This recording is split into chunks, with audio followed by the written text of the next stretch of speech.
All right, greetings. Hey, Hey, B. Manla, how you doing? Hey, Addison, how you doing?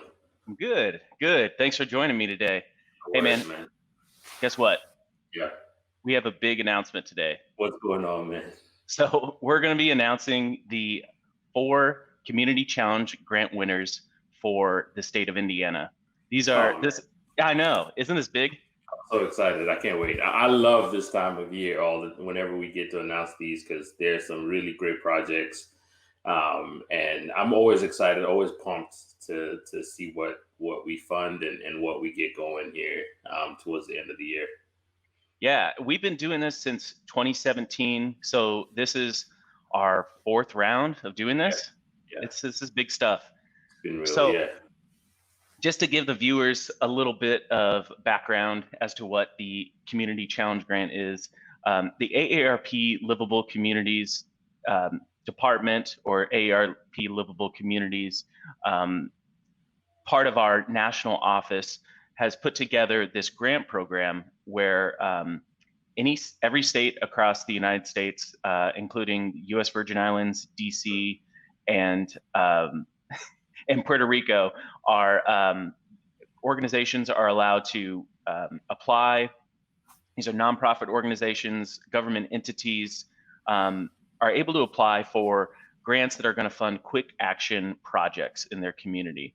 So these are things that are innovative. They inspire change in areas such as transportation, public spaces, housing, making smart communities, civic engagement, and lately coronavirus response. So they can fund so much and so much more. And we've funded some great projects in the past. Yeah, for sure. I think we're always excited, and not only just the amount of applications that we get in, right, for these quick stop projects, but also just how many people are doing such amazing work. And so, yeah, whenever we get to review the applications, it's always amazing to see what people are doing and then how they're working. And then I think for me, the always most exciting part is obviously, like you said, when we get to see the project when it's completed. That's always like fun for me. I know you've had some great projects in Fort Wayne, and so You in Indy, Indianapolis, yeah. yeah, with Indigo, with just like some ride sharing experiences that we did with them. That was really fun to kind of see that project come to life. And so, yeah, wayfinding signs in Kokomo, Oh like I yeah, think that was the first, that was the that was first like one. the first one that we funded. Yeah, So that was really fun. Yeah, that was a big deal. for Yeah, sure. definitely. So just before we get to the announcements, I know everyone's waiting. And I just want to kind of set the context for us. So these are quick action grants that we received from, like I said, all 50 states, DC, Puerto Rico, US Virgin Islands. This year, AARP nationwide received 184 applications from Yeah. unique organizations. In Indiana, we received 39 applications, and we have 4 winners today that we're going to announce. So even if you didn't, receive a grant this year, don't hesitate applying in the future. It's a competitive process. We have a lot coming through. It's always one of my favorite times of the year when we get a big stack of applications that we have to go through and seeing all the cool work that's happening throughout the state. So Mila, do you want to get into this? Sure, man. I'm gonna get drum roll, Drum please. roll. I'm gonna ask producer Dan. He hopefully he can put a drum roll in there. If not, I'll just do it. All right. So we're going what 4, 3, 2, 1, right? Is that how Yes. we're doing? All right. So our fourth so obviously we had 4 winners this year. Coming in at number 4 is Gleaners Food Bank right here in Indianapolis. Ooh.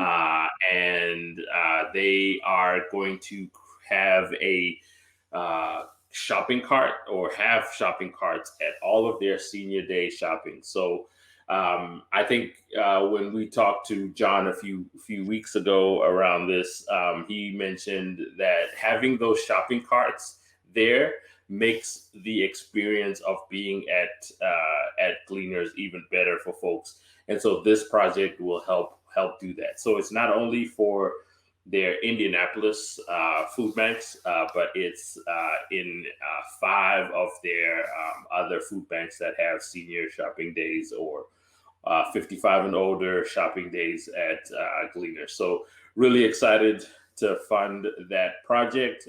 Looking forward to seeing those carts. Don't know if they're going to be red, but I'm going to be fingers crossed. Hopefully. Hopefully they're red. They'll have ARP somewhere on them. So we love the color red around here. But really proud to work with them, not only for just on a shopping cart level or the shopping cart project, but just overall working around food access. And so this is just another way that we could show that this work is important, not only to us, but to the people that they serve, giving folks an opportunity to shop and engage at Gleaners with dignity and get the good food that the folks over there provide for those folks. So really excited about that project. Absolutely. And so Gleaners doesn't just serve Marion County, right? So they're going to have these carts in Jennings County as well as Bartholomew County at the senior services and location in Jennings County and the Bartholomew County Salvation Army. So that's pretty big. That's huge. I think that's an opportunity for them to again spread the love around.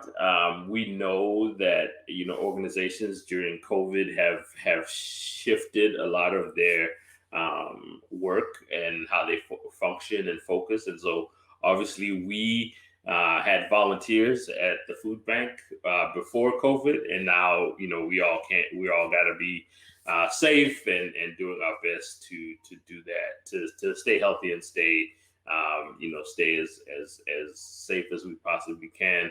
But really excited to show that this project not only will support work here in Marion County in Indianapolis, but will support the other kind of projects and communities that they serve as well. Absolutely. Yeah, that was a good reminder that we used to appear at the senior day shopping days. That was that was a good time. All right, man, that's pretty cool. So that's that touches on AARP Indiana's food security work that we do. We're always advocating for greater food security, and sticking with the theme of food security. This is your community, so do you want to reveal the next one? All right, number three is Edna Martin Christian Center. Again, another great anchor organization for the Martindale Brightwood neighborhood right here in Indianapolis. We are going to fund them a community garden that they were starting to build out, but obviously COVID happened. But then they were able to sort of apply for the grant, and then were won and awarded to support that community garden. So when they initially approached us about the project, they were excited to have raised gardens, raised beds, accessible seating, and all of that good stuff there as well. And so the hope is that they can then continue to build out the garden, use the dollars that they received from the Community Challenge Grant to fund the build out of the garden. I believe they had started on some things over there, but I'm not sure. But hopefully the folks at Edna Martin, you'll get to hear from them as well. The hope is to try to get all of our nominees or winners on to talk to us as well. And so hopefully we'll get a chance to hear a little bit more about the project. But, Martindale Brightwood, I don't know why I can't say Martindale Brightwood, but is, an anchor community, especially for, our African-American and Black neighbors. And so they are a staple in that community. And so they're doing some great work, not only around food access, but as well as just quality of life in general. And so how can they continue to build and support the neighborhood And so having that community garden there is extremely important to have that. Definitely. And I remember reviewing this application and I was really taken by it. Um, I remember the one thing that really stuck out was the intergenerational aspect that For they're, sure.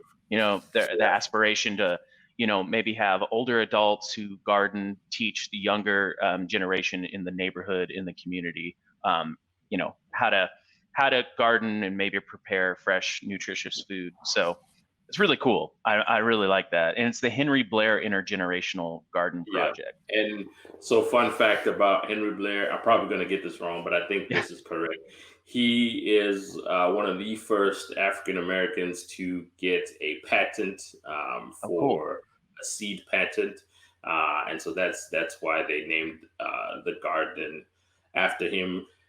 They're also working with a great partner of ours, Brandywine Creek Farms. That's Yeah. who's going to help them farm and create the farm and sort of launch the farm. So again, a great way to bring not only just Edna Martin ARP, but then also bring in another partner that we've worked with around food access as well to sort of help build that community. So yeah, check it out. Henry Blair, really good story, real cool story. That's going to be the name of the garden. And, I can't wait to see it and get out there. Not much of a gardener, don't have a green thumb, but I'm excited to get out there and check it out.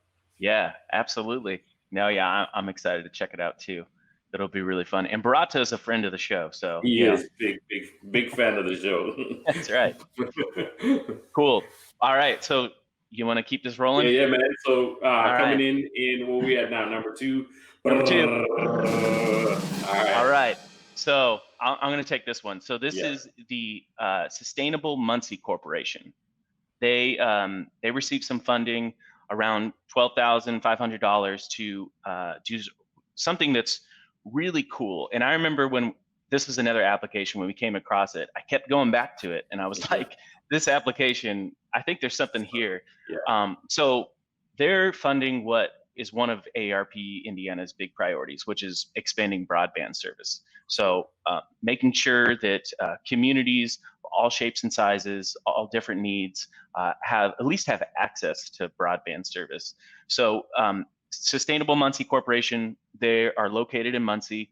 They are they're like a market-based private, well, they're a nonprofit, but they do like incubator type things. Like they do a lot of, it's an old warehouse. It's called the Mad Jacks warehouse, where they've converted it into co-working space.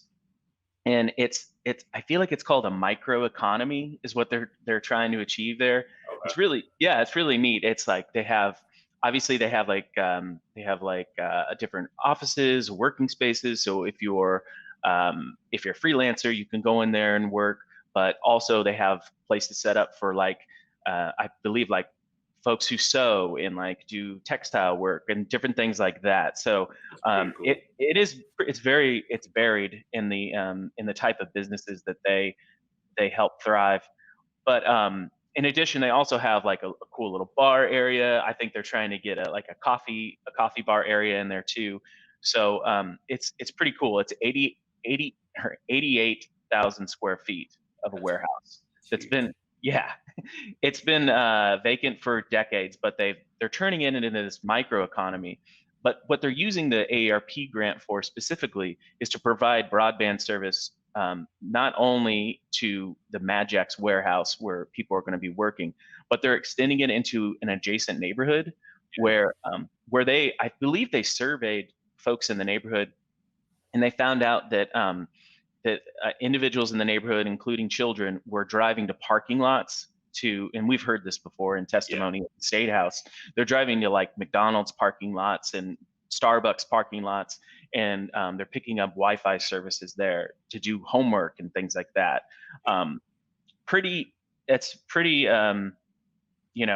It's a shame that folks have to do that. So I think this is a step in the right direction, that they're able to provide this broadband service to this neighborhood.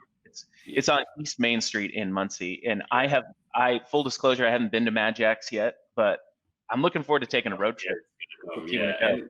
And I think, I mean, you talked about it now. I think the broadband piece is way more, it's more important now. And I think people are more aware of it. Right. And so, with kids going back either virtually, or virtually part of the time, and then going in at school part of the time. So yeah, it Right. is going to be critical for folks who are, um, who are, um, who don't have access to broadband, or even if you have it, but it's not, it's for streaming and things like that. I know even at our home, here we if my wife is streaming her Zoom calls, or I'm on, doing stuff, that it drains that. So I'm really excited to see that. I maybe I didn't read this right, or maybe you shared this with me, but Yeah. are they also, is there a piece of this where they are trying to get, older adults to launch Yeah. businesses as well? Yeah. I'm really glad you brought it up, because I was going to say, before we move on, I do want to Yeah. touch on this topic. So I guess they're launching, and I talked to Jane Ellery from their, who's the head of Sustainable Muncie Corporation. They've already in the planning period, but they're launching a retirees entrepreneurial club. So they're trying to get folks who are 65 years and older, who are looking for purpose after retirement, who are all wanting to do something where they're well connected in the community, working with folks who are still working, doing volunteer work. I think last time I talked to Jane, the volunteer aspect of the Magix warehouse is basically like floating volunteer opportunities. Like if Okay. you see someone who needs assistance, with their sewing business, like, you can help with that, or just help around the warehouse. So I think that Retirees Entrepreneurial Club will really launch and foster a lot of cool, innovative business ideas, but also just, ideas and ways that older adults can give back to the community. For sure. Yeah. So I can't wait. So hopefully you let me tag along to go check that out. More Hey, importantly, I really like the MyJax, the name oh of the yeah, building and facility. So I'm really excited to see that come to life. And sure. more importantly, help it help this project, uh, tell a story at the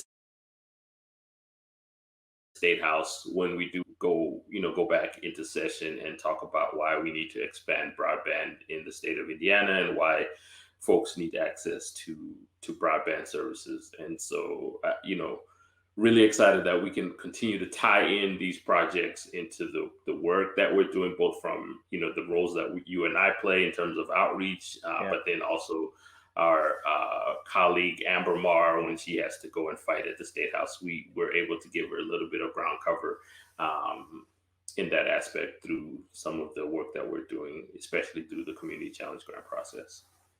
absolutely. Yeah, nice proof of concept there. Yeah, Um, for sure, for sure. all right, man. I, All right, I man. do. It's Let's time do for the this. big one, man. All right, we're gonna do it. Yep. All right, coming in at number one. This was a project that we funded at $20,000, I believe, is the total grant award for these folks, and it is our friends at the Legacy Foundation in Gary, Indiana. This is a shout out to Lake County, shout out to the region, producer Dan, and our comms director Jason Thompson, both of them proud region folks, and we love working with folks in the Gary Lake County community. So yes, so Community Foundation and Community Foundation and the folks at Miller Beach came together to kind of do a tactical urbanism project around some connectivity, bike lanes, walk space, and things like that, along in the Miller Beach community. So if you've never been to Gary, there is a piece of, part of Gary called Miller Beach, and those folks got together, and they are hoping to do a tactical urbanism project. And if Cool. you have not heard of tactical urbanism, it's essentially a great way to see or convert a sort of blank canvas and Yeah. see what a space could look like if you did certain improvements. So what would a street look like if we put in bike lanes? What would it look like if we put in a pocket park? What would it look like if we striped crosswalks? And so the folks at Legacy Foundation are going to make an effort to put some of this stuff is going to be, I believe, semi-permanent, but some of it will obviously be just for a couple of, I don't know how long they'll have it set up, but it's to just show planners, to show city officials, to show folks that, hey, this is what we could do with the street if we had the money to sort of make these changes permanent. And my hope is that we can help with both. Obviously, we'll help with the tactical urbanism project piece of this, but more importantly for us is the advocacy around making sure some of these changes become permanent, because we want walkable, bikeable, safe neighborhoods that folks can use all modes of transportation. Complete streets is what the smarter folks call it. But we want to make sure that we're building communities that allow for all users to use a roadway. And so really excited to see this project. I hope, and my hope is that we can capture sort of the before, beginning, middle, and end. So you all can get a sense of what that looks like. But if you do want a quick story, I think I know Addison's worked on a tactical urbanism project in Fort Wayne. And so maybe you can give folks some insight on what that looks like.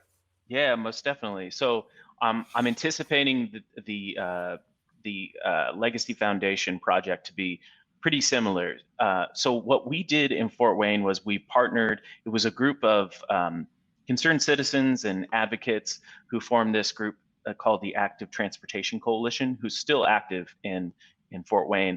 And they submitted an application, and it was so innovative, and it was ripe for the picking for a tactical urbanism project. And AARP had partnered previously with Team Better Block, who is they're a consulting firm that kind of activates streets, and they use tactical urbanism ingredients to convert streets using temporary things like hay bales and sidewalk chalk and finger paint and striping, and making sure that you can create a new version of the street and make it more oriented towards all modes of transportation.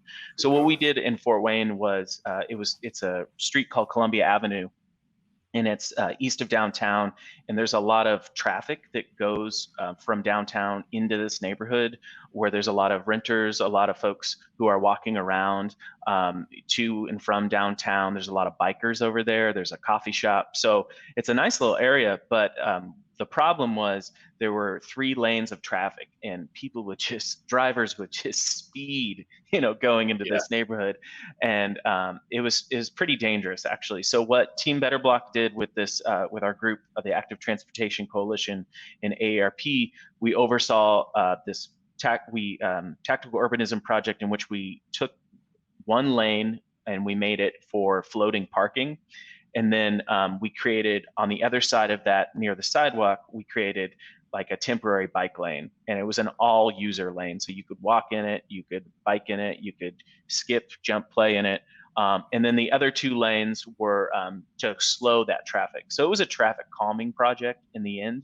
It was to make sure that, we're slowing down the traffic, but also, look at the space that could be used for other things in the neighborhood that are worthwhile and offer a lot of value.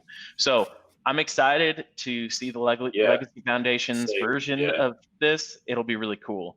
Yeah, and I think you had an opportunity to go out there, Bill, get your hands dirty, and sort of help with that project in Fort Wayne. So the hope here is that we can sort of see this project not only come to life for the period of time that the tactical piece will be a part of it, but maybe help the folks in Miller Beach and other communities as well. So yeah, if you're thinking about something along those lines, feel free to reach out to us, and we'll be happy to do that.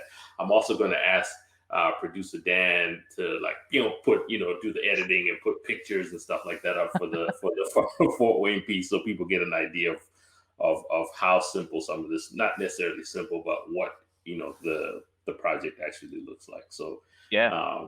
really, really excited for the Legacy Foundation. Really excited to continue to support, great work that's happening in Gary.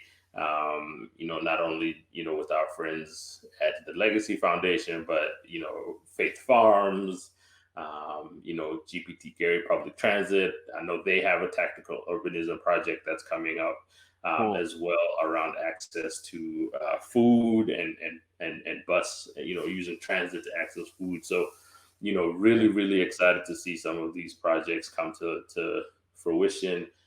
This is obviously our favorite time of the year because we love this, livable community stuff. Yeah. So yeah, make sure next year you put your name in the hat, and we'll fingers crossed be talking about you. That's right. Have a good day, everybody. All right, see you guys.